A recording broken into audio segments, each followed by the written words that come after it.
Hello everyone. तो इस video में हमें inductance of A three phase overhead lines के जो हमारी सेकंड कंडीशन थी वो देखना है। फर्स्ट कंडीशन हमने इसे जो पिछली वीडियो थी उसमें देख लिया है।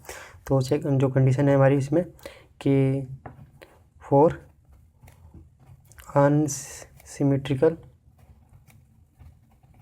स्पेसिंग, तो यहाँ पर हम देखते हैं क्या है। तीन कंडक्टर हम बना लेते हैं जल्दी से इसका डायग्राम।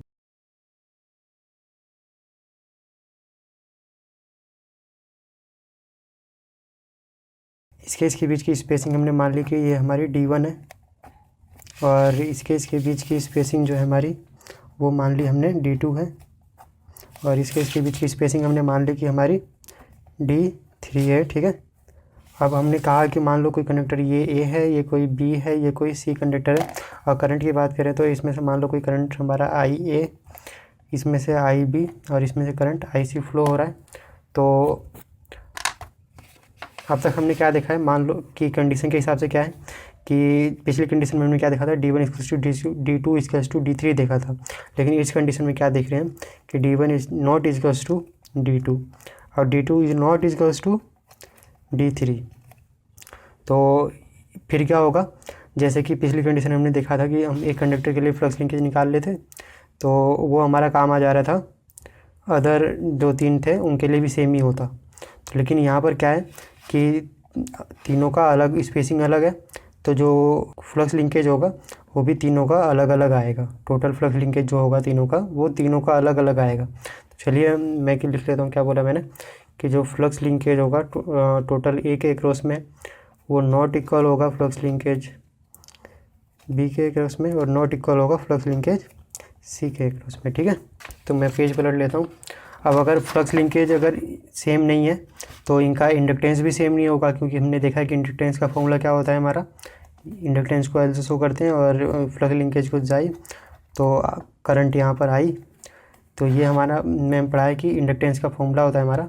तो जब हमारा ये सेम नहीं है तो हमारा इंडक्टेंस भी सेम नहीं होगा। मैं पेज दूसरा ले लेता हूँ। तो मैंने क्या बोला कि अगर हमारा जो फ्लक्स लिंकेज सेम नहीं है तीनों का, तो हमारा इंडक्टेंस भी सेम नहीं होगा। तो ये हो गया। अब अगर हमारा इनका इंडक्टेंस ही नहीं सेम है लाइन का, तो वोल्टेज ड्रॉप कैसे सेम हो सकता है। मतलब मैं क्या कह रहा हूँ, मान लो कि भाई यहाँ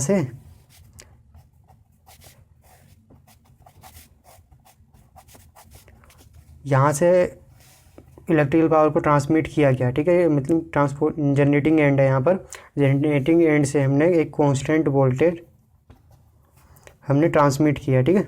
वोल्टेज मान लो VS बोलते हैं, सेंडिंग वोल्टेज करके, ये हो गया हमारा।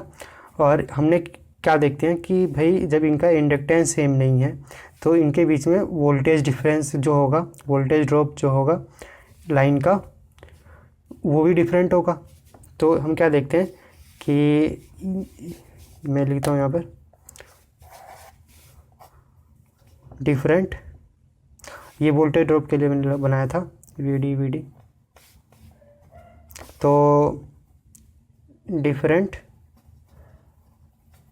वोल्टेज ड्रॉप होगा लाइन के क्रॉस, और हमें जो यहाँ पर वोल्टेज मिलेगा वो तीनों लाइन में अनबैलेंस मिलेगा, मीन्स तीनों में डिफरेंट मिलेगा।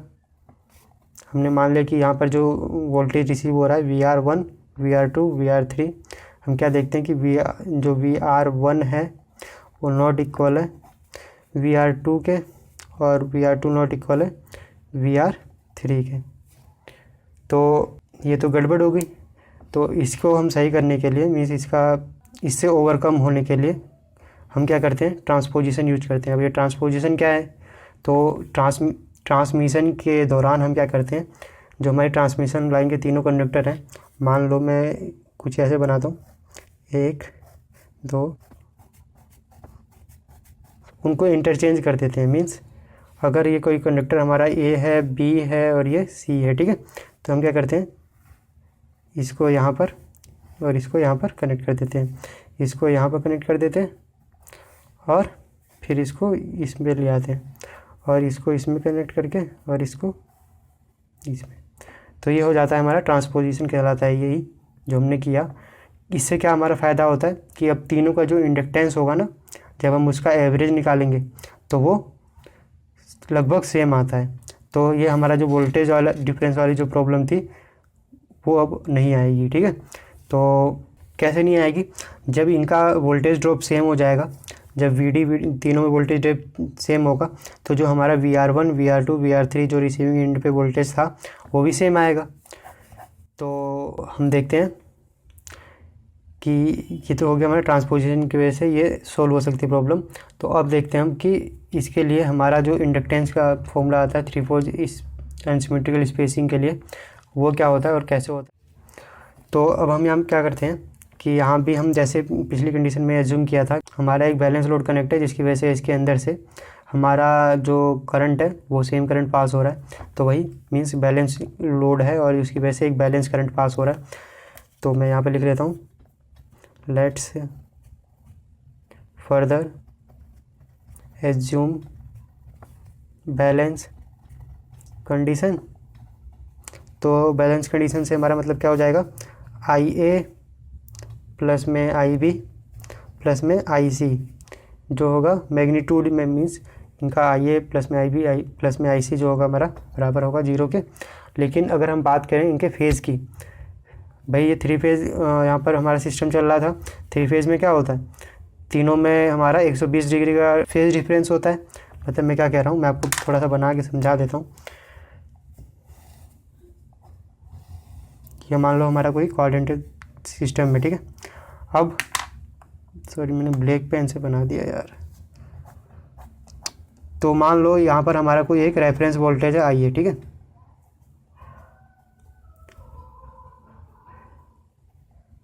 सॉरी आई वोल्टेज, कोई रेफरेंस वोल्टेज।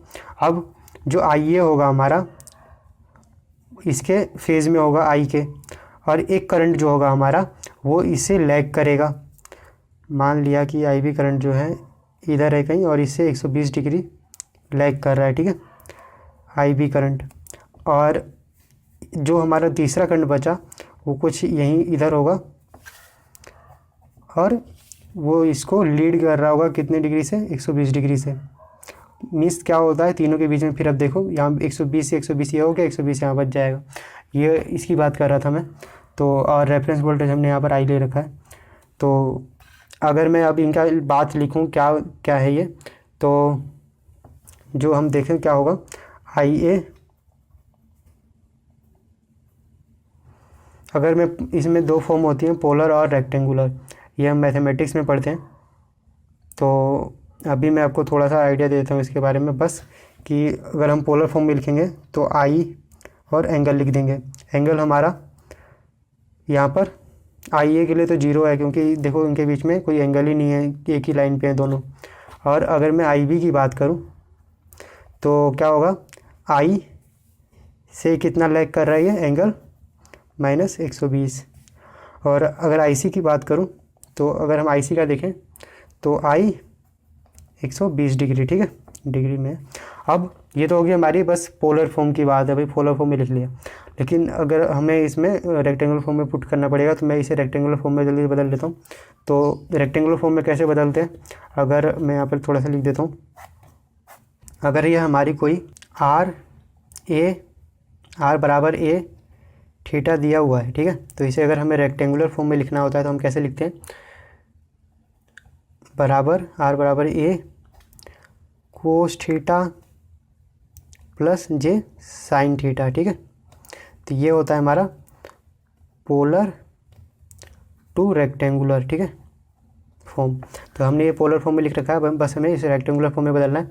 तो बस देखो एक ही जगह हमारा तीनों में I है और थीटा अलग अलग चेंज हो रहा है, बस उसको ध्यान देना है। तो I, तो J वाली टर्म हमारी 0 हो जाएगी और कोस वाली टर्म जो है 1 रहेगी, तो यहाँ पर ओनली I बचेगा। और अगर मैं यहाँ की बात करूँ तो मैं डायरेक्ट लिख रहा हूँ अब, अगर आप लेकिन करोगे तो यही आएगा। तो अगर हम देखें तो आएगी हमारी वैल्यू I कोस -120, तो -0.5 होता है, -0 साइन 120 0.8 0.866।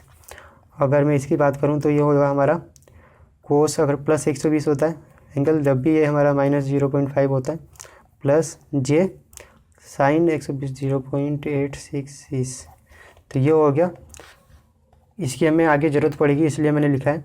और हमने जो पिछली वीडियो में हमने वहाँ पर जो फ्लक्स का फॉर्मूला देखा था, क्या देखा था, मैं पेज ले लेता हूँ।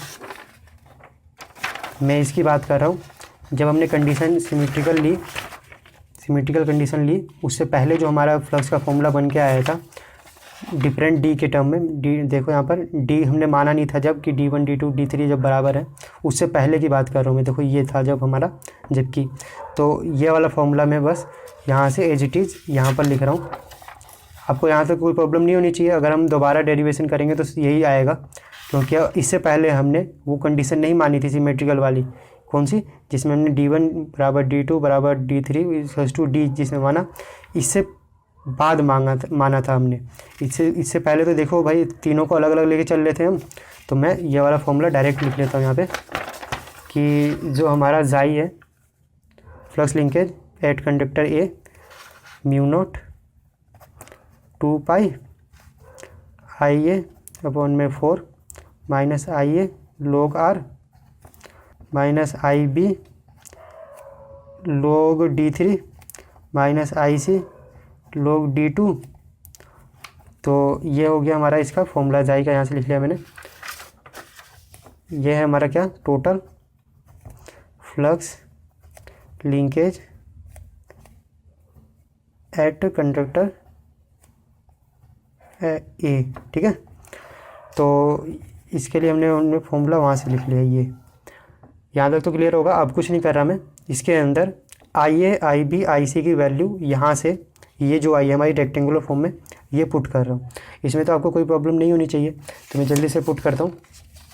तो देखिए सही है,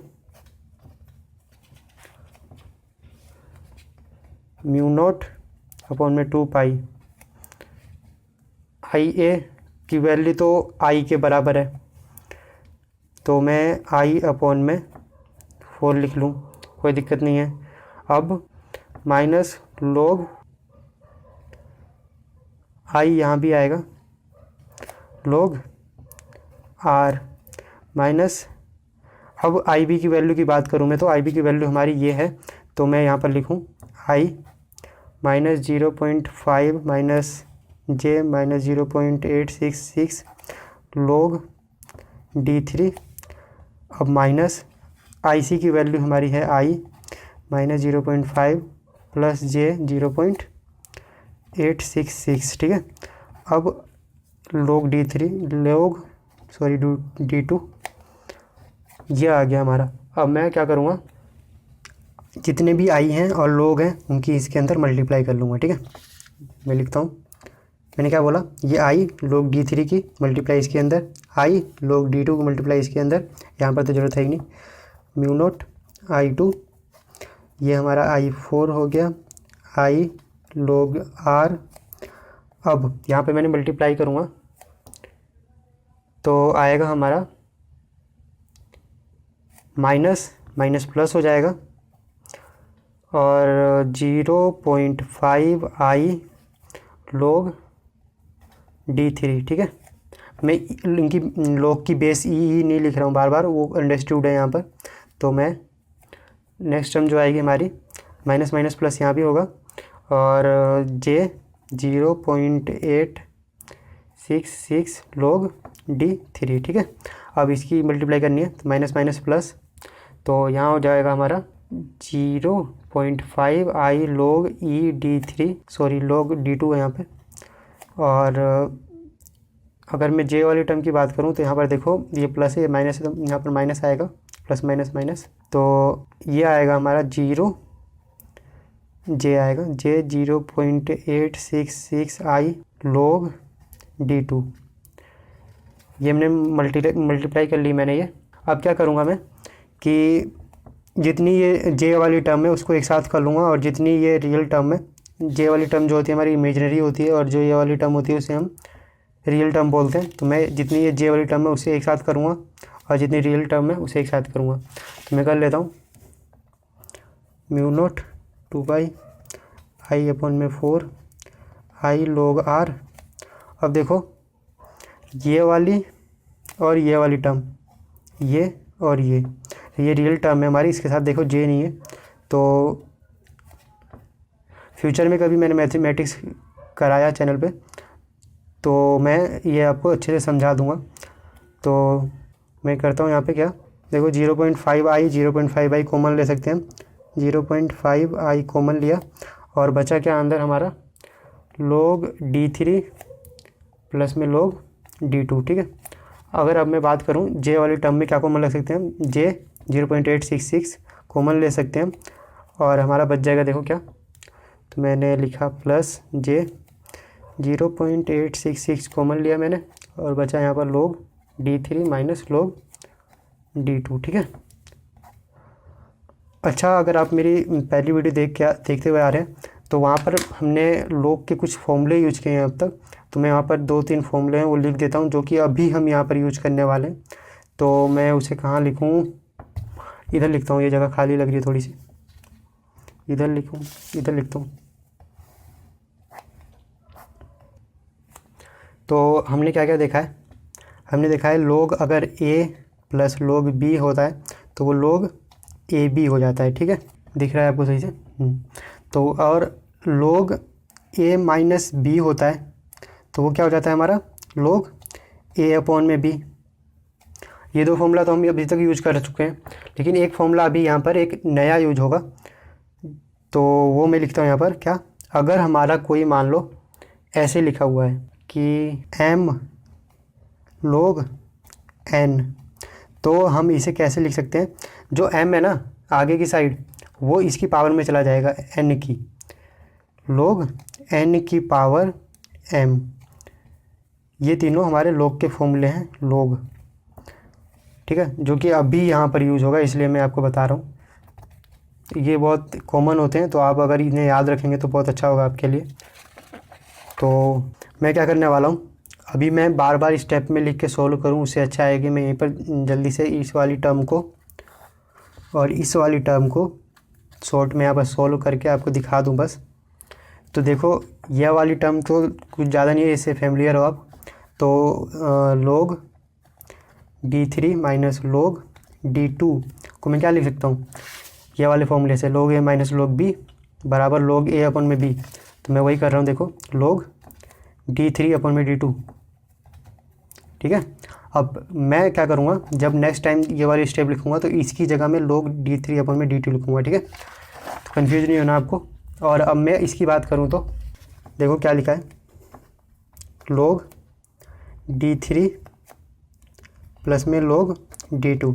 अब मैंने जो पहली प्रॉपर्टी बताई log a प्लस में log b, यहाँ पे b है, सॉरी b लिखा ही नहीं है, जगह कम थी, तो log a b हो जाता है, मीन्स मल्टीप्लाई हो जाती है। अगर यहाँ पे प्लस होता है तो मल्टीप्लाई हो जाती है इधर जाके, और इधर माइनस होता है तो इधर जाके डिवाइड होता है। ठीक है, log के केस में भाई।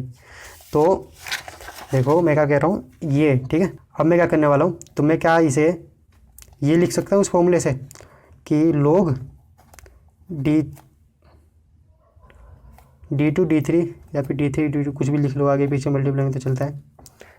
ठीक है, और अब देखें अगर हम ये वाली टर्म अगर यहाँ पर ब्रैकेट में लिख देंगे हम, तो यहाँ पर क्या है 0.5i।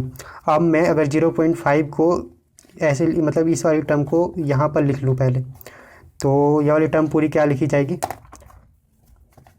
ये वाली टर्म आएगी हमारी, यहाँ पर लिखता हूँ मैं अब 0.5i log d2 d3। ठीक है, अगर मैं क्या करूं कि इस आई को तो यहीं पे रहने दूं, ये जो 0.5i इस log के मल्टीप्लाई में है आगे की साइड, तो मैं इसे क्या कर रहा हूं, इसे इसकी पावर में ले जा रहा हूं। ठीक है, पावर में अगर मैं इसको इसके पावर में ले जाता हूं तो ये हो जाएगा i log, ये अब मैं पूरी टर्म को लेके चल रहा हूँ, पिछली बार ये ब्रैकेट वाली को लिया था बस, अब मैं पूरी टर्म को ले रहा हूँ यहाँ से यहाँ तक की। तो मैं यहाँ पर क्या लिख लूँगा d2 d3 0.5। अब 0.5 का मतलब क्या होता है 1/2, 1/2 का मतलब क्या होता है root, means root d2 d3। I hope आपको ये पता होगा कि 0.5 है तो हम इसे रूट लिख सकते हैं। तो ये हो गया हमारा। अब अगली टर्म जब मैं लिखूँगा, मीन्स अगला स्टेप जब लिखूँगा, तो इस वाली टर्म की जगह पूरी ब्रैकेट की जगह ये लिखूँगा, और इस पूरी टर्म की जगह यहाँ से यहाँ तक की जो है उसकी जगह में ये लिख के डायरेक्ट लिखूँगा, ठीक है। आपको कन्फ्यूज नहीं होना, तो मैं अब आगे लिखता हूँ, ठीक है। जाई ए था हमारा, और म्यू नॉट अपॉन में 2 पाई 1 अपॉन में 4 I plus minus I log R. अब हमने जो बदल के लिखा था, क्या लिखा था, आई और क्या था, log d2 d3, ठीक है। यहाँ पर तो ये था, और फिर आगे जो था मेरा 0.866 log, यहाँ पर आई भी था, log d3/d2, ठीक है, ये थी, ठीक है। सॉरी इतनी मिस्टेक हो गई यहाँ पे, ये माइनस है यहाँ पे, ध्यान रखना। अब मैं क्या कर रहा हूँ, जो मैंने भी वो डिवाइड वाला फॉर्मूला बताया कि log a minus log b equals to log a upon में b, मीन्स इस वाले फॉर्मूले की बात कर रहा हूँ मैं। देखो मैं इस वाली टर्म में लगा रहा हूँ, ठीक है। ये जो लिखा है ना, क्या लिखा है, माइनस log r प्लस में आई A log d2 d3, sorry ये रूट में है, ठीक है। अब क्या मैं इसे ऐसे लिख सकता हूँ, प्लस हो जाएगा आई log रूट d2 इंटू में d3 अपॉन में r। कुछ नहीं किया मैंने, वही वाला फॉर्मूला लगाया, और ये चीज़ हम कई बार कर चुके हैं, तो आपको प्रॉब्लम नहीं होनी चाहिए इससे। तो अब मैं क्या कर रहा हूँ, नेक्स्ट स्टेप में इसकी जगह, इस पूरी दोनों टर्म की जगह ये लिख रहा हूँ।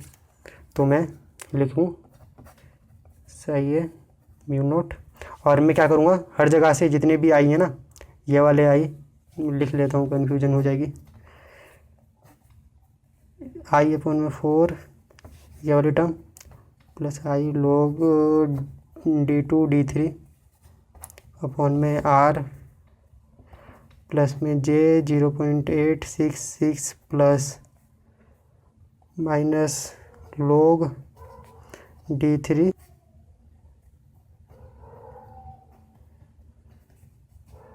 d2, ठीक है।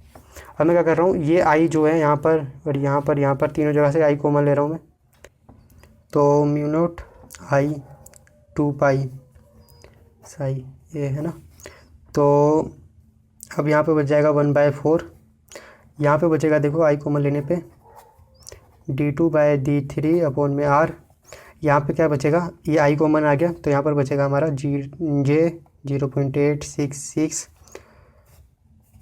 log d3/d2, ठीक है। ये हमारा अभी फ्लक्स लिंकेज आया है किसके लिए, कंडक्टर ए के लिए, ठीक है, जिसमें इसका ये उसका खुद का सेल्फ फ्लक्स लिंकेज, फिर और दोनों कंडक्टर जो बी और सी हैं उसकी वजह से जो उसका म्यूचुअल फ्लक्स लिंकेज होगा वो दोनों ऐड हैं, ठीक है।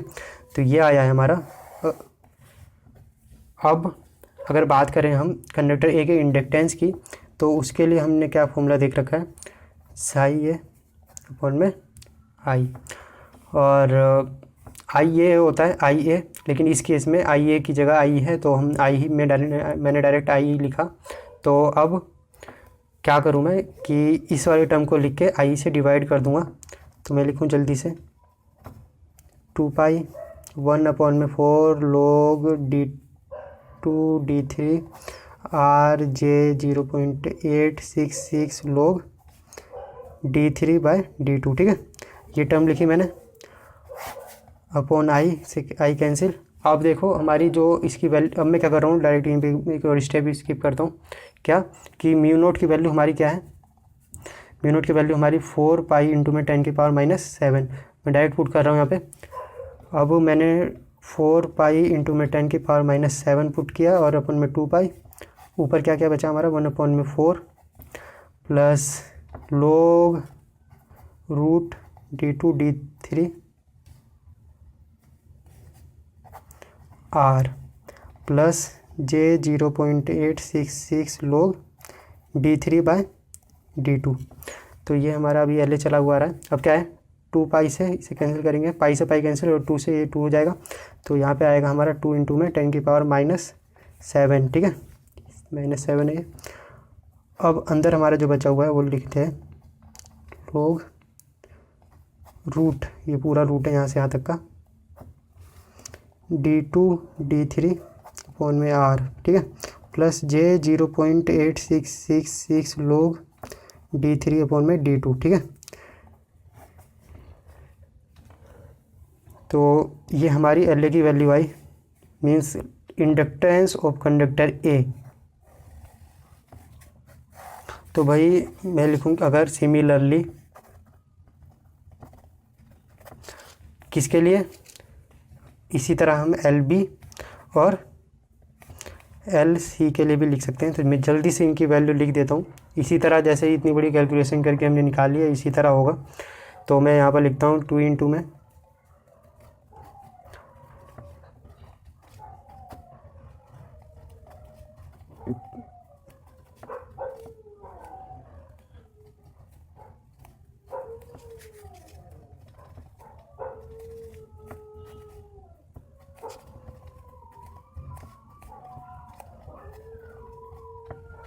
यहाँ पर d1 d2 होता है,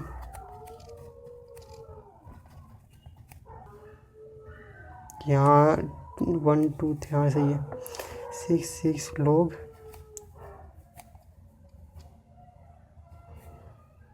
d2/d1, ठीक है।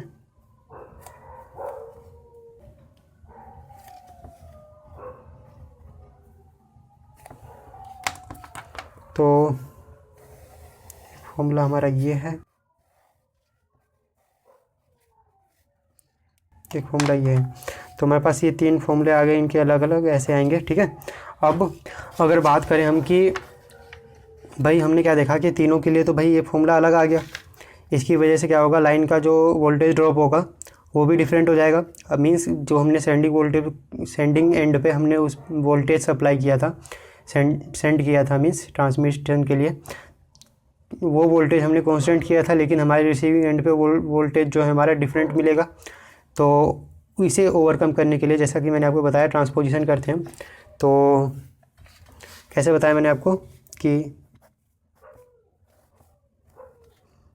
ये मान लो 3 यूनिट लेंथ की हमारी कोई ट्रांसमिशन लाइन है, यूनिट लेंथ बोल रहा हूँ मैं यहाँ पे, ठीक है, ध्यान रखना आप। और ये फॉर्मूला जो है अगर इसकी यूनिट की बात करें तो यह भी हमारा हेनरी पर मीटर, ठीक है। तीनों पर यूनिट लेंथ के लिए ये भी है सब कैलकुलेशन ये हमारी। तो अगर ये मान लो हमारी ट्रांसमिशन लाइन है तो इसका इंटरकनेक्शन होगा हमारा ऐसे, और इसका इससे हो जाता है, फिर इधर ऐसे और इधर ऐसे और इधर ऐसे, ठीक है। ये conductor A, conductor B, conductor C. अगर इसकी मान लो स्पेसिंग की बात करूँ मैं तो मान लेते हैं कि भाई स्पेसिंग इसकी है, कंडक्टर ए टू बी कितनी थी हमारी, d3 थी, और ये कंडक्टर की बी टू सी कितनी स्पेसिंग थी हमारी, बी टू सी हमारी डायग्राम में जो हमने लिखी थी वही स्पेसिंग लिख रहा हूँ मैं। तो बी टू सी थी हमारी d1, और ए टू सी जो हमारी स्पेसिंग थी हमारी क्या है, ए टू सी थी हमारी d1, हाँ। तो ये इसकी स्पेसिंग की बात हो गई, सॉरी ये d1 है और ए टू सी हमारा d2 था, ठीक है। अब हम क्या करते हैं कि भाई ऐसे कनेक्शन कर देते हैं कुछ दूरी पे, ठीक है। इससे क्या होता है कि हमारी जब आप देखो कि हर एक कंडक्टर में, मीन्स अगर एक कंडक्टर की बात करें, एक कंडक्टर अगर हम डायरेक्ट करते तो ये होता यहाँ से यहाँ तक का, लेकिन अब देखो अगर 3 सेक्शन हमने बांट दिया इसका, तो इससे क्या हो रहा है कि 3 इक्वल पार्ट में डिवाइड हो रहे हैं। मान लो ये एल लेंथ है, मान लो हमारी एल ट्रांसमिशन लाइन लेंथ है, और इसे 3 पार्ट में डिवाइड हो गया जब, तो हम क्या देखते हैं कि जो ये लेंथ है टोटल ये तीनों में शेयर हो रही है। अब देखो क्या हुआ, एक कंडक्टर था पहले 1/3 थर्ड टाइम्स ऑफ एल ये यहाँ तक चला, ठीक है। तो इसका इंडक्टेंस इसके साथ शेयर हुआ, ए जो हमारा ए मतलब ये जो होगा हमारा उसके साथ, और बी के लिए वी बी और सी के लिए वी सी है, ठीक है। अब क्या होगा, कुछ उसके बाद क्या होगा, देखो ये सी वाला जो है सी वी सी वोल्टेज जो है ए पे आ जाता है, जो एक कंडक्टर जा रहा था हमारा उस पर, वो हमारा इसके साथ कितने टाइम के लिए शेयर हुआ, 1/3 टाइम्स ऑफ लेंथ, ठीक है। फिर क्या होता है, ये नीचे आ जाता है और उसकी जगह ए पे कंडक्टर पे कौन सा वोल्टेज आ जाता है, हमारा VB, देखो ना VB वोल्टेज है यहाँ पे। तो हम देखते हैं कि ए कंडक्टर पे देखो तीनों VA VB VC तीनों सेम बार हमारा इस पे आया। उसी तरह देखोगे कंडक्टर बी पे भी, जो कंडक्टर बी होगा ये सीधे अगर लगाते, अब लेकिन ये हमने ट्रांसपोजिशन किया है, उसकी वजह से देखो L/3 इस पे लेंथ के लिए हमारा BB है, उसके बाद L/3 के लिए VA आया, उसके बाद L/3 के लिए VC आया।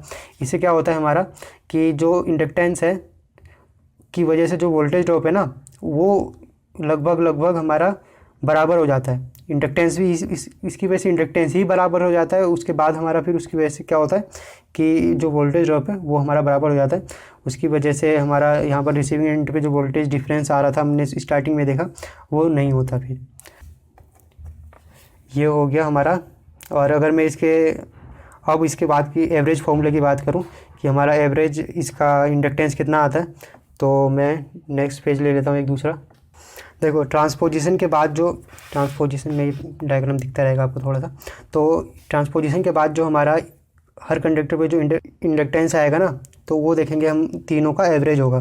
मीन्स LA LB LC, इधर कर लेता हूँ मैं, दिखेगा आपको LA LB LC तीनों का हमारा एवरेज होगा। क्योंकि देखो तीनों शेयर हो रहे थे, तो मैं यहाँ पर लिखता हूँ क्या कि इंडक्टेंस, ये अब ट्रांसपोजिशन के बाद की बात कर रहे हैं हम, इंडक्टेंस ऑफ ईच कंडक्टर।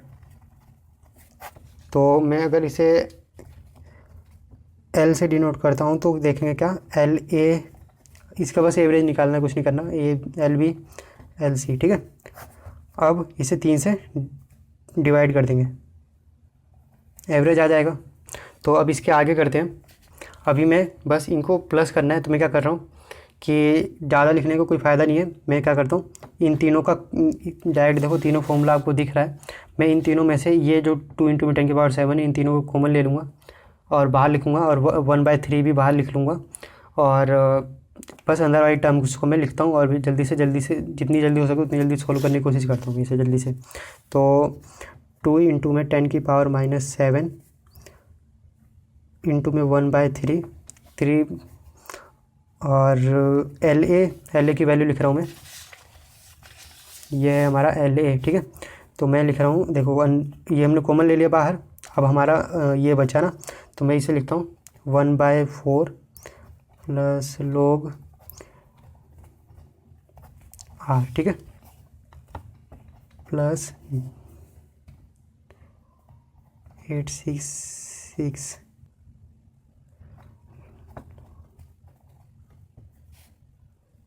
3/2 था, हाँ ठीक है। और उसके बाद प्लस, अब मैं LB की जो वैल्यू है वो मैं नीचे की साइड लिखता हूँ इसी के।